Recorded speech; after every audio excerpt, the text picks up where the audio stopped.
levar. Se você soubesse que eu não tinha nem a minha conta, a senha da minha conta pessoa física. Eu Era não tinha. tudo ele que tinha. Tudo ele, porque eu só fazia o que eu gostava. Então, o que eu não gostava era com ele. Então, eu sempre fui muito independente, mas a gente era tão parceiro, que era tipo o seguinte: se eu ia comprar, eu compro em qual cartão? Adorava fazer isso. Adorava, porque, entendeu? Fazer isso. Então, ele cuidava de todas as planilhas, de tudo. E eu não tinha a senha da minha conta pessoa física. Eu tinha pessoa jurídica dele, né? Não sabia nada, Carlos. Eu não sabia quanto custava uma feira lá de casa.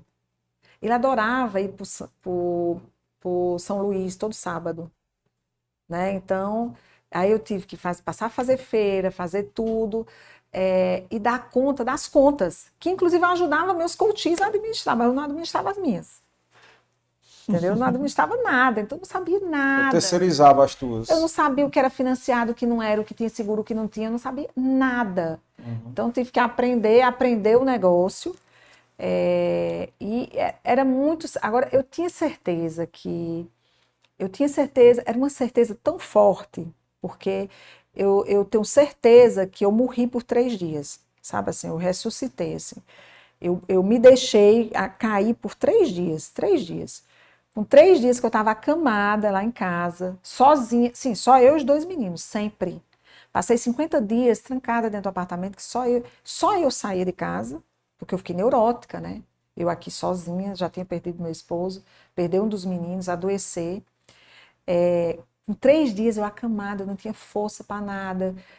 Aí a Camila me liga e diz: amiga, reza pelo meu sogro, porque ele está muito mal. Tio Faleceu. Sérgio, Eu levantei da cama, parecia que era uma força de outro mundo, e fui rezar por ele. Me lembro, chega a me arrepio. E eu acho que foi aí onde eu ressuscitei. E aí, assim, com 7 dias, meu filho mais novo adoeceu. Com 7 dias que ele tinha morrido, meu filho mais novo adoeceu. Fiquei louca. Era uma febre de 40 graus. 39, 40, 39, 40. Ele foi furado, assim, a cada 3 dias. O Mas não era pessoal vinha lá. Covid. Não era Covid. Era tudo emocional. Só que o que é que acontece? Meus filhos, além de só ter nós três aqui, ninguém lá em casa, eu não vi nada, só chegavam as comidas. Eles tiveram que ficar separados no luto. Porque eu tinha que separar, porque ele não estava suspeito, era todo tempo suspeito.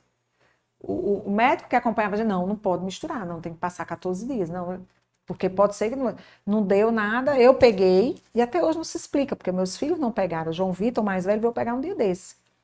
Uhum. Eu peguei, mas não senti nada. Peguei, eu soube depois, né? Depois que eu fui fazer exame, e eu já tinha tido, mas não senti nada. E os meus Eu filhos não tiveram também. nada. Mesma coisa.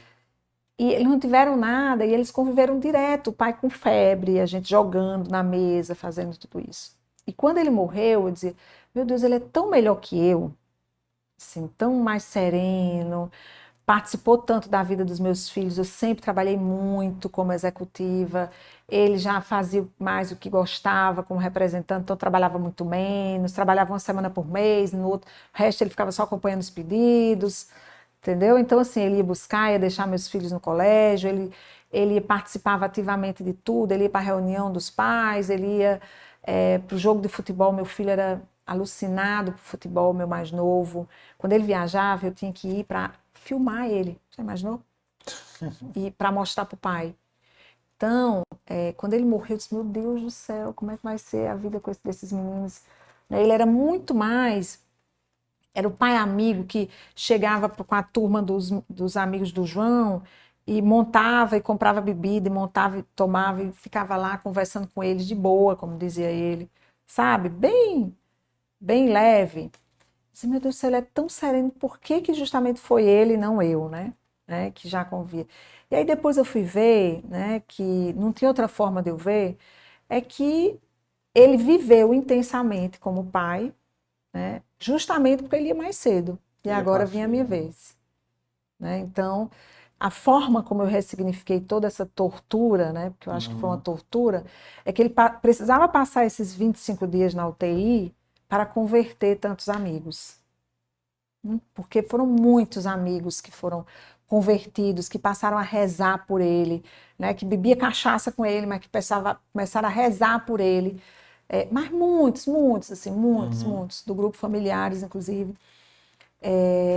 Então, tinha que ser. Porque tinha que ser ele tinha que converter,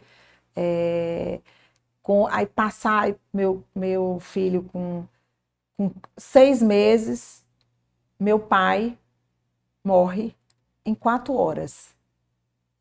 Quer dizer, no intervalo de um ano, João. No intervalo de um ano eu perdi meu esposo. Não, com um mês que o meu esposo morreu, a minha sogra se interna lá em João Pessoa. Eu estou em Campina Grande. E ela, com Covid, ela definhou. E aí, com um mês, ela se interna e morre com 45 dias que o meu esposo morreu. Então, meus filhos perderam o pai e a avó num período de 60 dias. E com mais 6 meses, perderam o avô. O avô não foi de Covid, o coração foi parando até o dia 3 de janeiro, ele estava muito bem, dia 4 de janeiro, o coração dele começa a parar, em 4 horas ele morre. Imagina aí, quem nunca foi num funeral, quem sempre dizia que, olha, eu dizia sempre às minhas irmãs, olha, é o seguinte, vocês não morram antes de mim, não, quem primeiro tem que morrer sou eu. E vai trabalhar a perda num processo bem assim, intenso, né? Em um ano aí. Bem intenso. E com mais 6 meses eu descobri que meu filho mais novo tinha câncer nas mãos. Câncer não, tinha tumores nas mãos. Deus me livre, não é câncer, é tumores benignos. Mas assim, você vai para um jogo de futebol, ele sofre uma fratura, chega no hospital, o médico diz assim, olha, você vá para um oncologista ortopédico,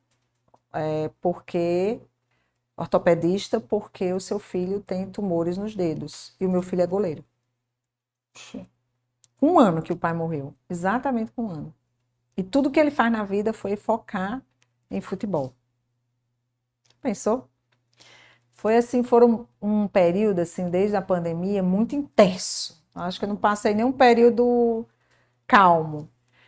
Aí a gente descobre que ele tem esses tumores nas mãos, a gente faz todo o processo, chama-se encondroma. São tumores que é como se fosse o seguinte, onde tem os tumores, quase não tem osso. Então se quebra, você não tem como repor. Muito difícil. Né? O ano passado ele vai e faz o quê? Quebra. A mão. Jogando. Vai jogando. Aí vai para São Paulo, aí faz uma cirurgia, porque aqui ninguém tinha coragem de fazer, o único especialista que tinha não tinha coragem de fazer. A gente vai para São Paulo para fazer a cirurgia. Num processo intenso, eu passei 20 dias em São Paulo, que eu estava vivendo já à frente do grupo ano passado. Então, minha vida é bem, cheia de... bem, picos e vales. É lógico, mas são processos de aprendizagem e que faz a gente crescer e que a gente olha e diz assim, você só consegue crescer aprendendo, né? Então, você só consegue crescer realmente se você se dispor a aprender. Então, eu sempre vi muito isso, desde a minha mãe, e aí quando eu fui estudar, eu via que a minha mãe dizia tudo que os neurocientistas têm estudado, ela já dizia, né? Então, eu acho que essa possibilidade de dizer o seguinte, você tem que tomar uma decisão. Qual a visão que você quer fazer? As pessoas, você teve muita força, a Tice de Paula é maravilhosa, me acompanhou muito, ela puxou uma multidão com o texto, rezou muito pelo meu esposo.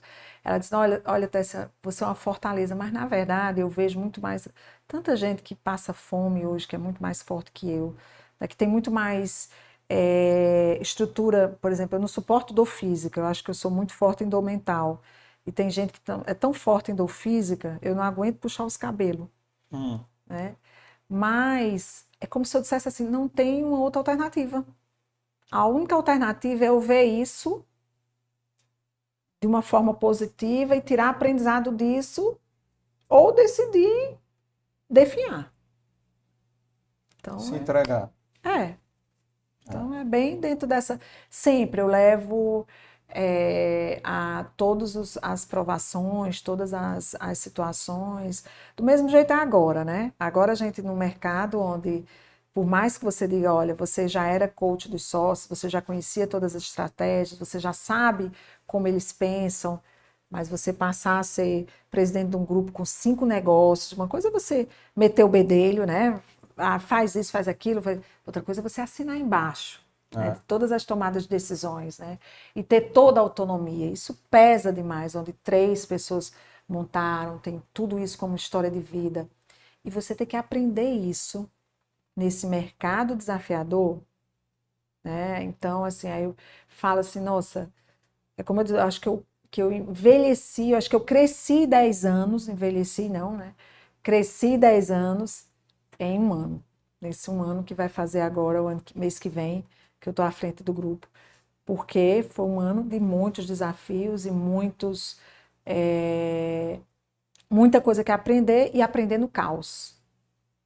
Né? Então, porque foi caos direto aí, né? então eu tive que aprender no caos com a morte do meu esposo, depois tive que aprender agora no caos com a situação do mercado.